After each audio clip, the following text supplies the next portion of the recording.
ان ایام میں سے 9 ذوالحج کا روزہ ہے، جسے یوم عرفہ کا کہا جائے۔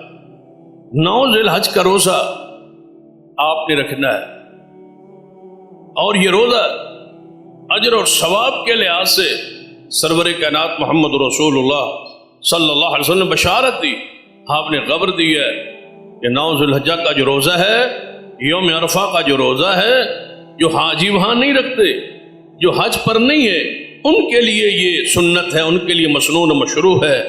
فرمایا جو 9 ذوالحج کا روزہ رکھتا ہے، اللہ تبارک و تعالی اس کے 1 سال کے آئندہ آنے والے سال کے، اور ایک جو سال گزر چکا ہے 2 سالوں کے گناہ اللہ ایک روزے کی برکت سے معاف فرمائے۔ 2 سالوں کے گناہ، روزہ ایک ہے، گناہ کتنے معاف ہو رہے ہیں؟ 2 سالوں۔ اور پھر فضیلت کیا ہے؟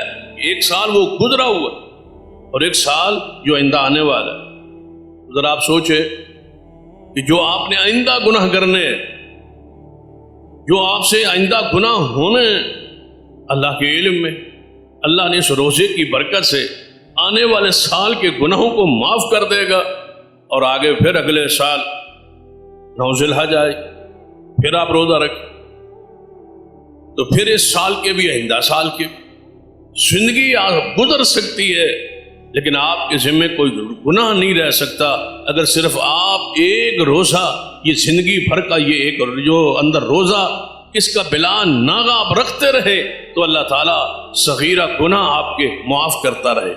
لیکن یاد یہ بات رکھے، بندہ کہے گا صغیرہ معافی ہوئی، کبیرہ کی معافی نہیں ہوئی، تو یہ بات ذرا سمجھ لے کہ صغیرہ گناہ پر توبہ نہ کی جائے، صغیرہ گناہوں کے پر نیک اعمال نہ کیے جائے تو یہ پڑے پڑے یہ گناہ بھاری ہو جاتا، یہ فسنی ہو جاتا، یہ کبائر میں شامل ہو جاتا۔ بار بار تکرار کرنے سے، بار بار اصرار کرنے سے، بار بار وہ گناہ دہرانے سے وہ چھوٹے نہیں رہتے۔ اس لیے ان اعمال کو غنیمت جانی، جن اعمال کی وجہ سے آپ کے لیے یہ گناہوں کی معافی کی خبر ہے، بشارت۔ مشقت تھوڑی ہے، محنت تھوڑی ہے، کام تھوڑا ہے، اجر عمل تھوڑا ہے، اجر بہت زیادہ ہے۔ یعنی ایک 9 ذوالحج کا روزہ 2 سالوں کے گناہوں کی معافی کا ذریعہ بن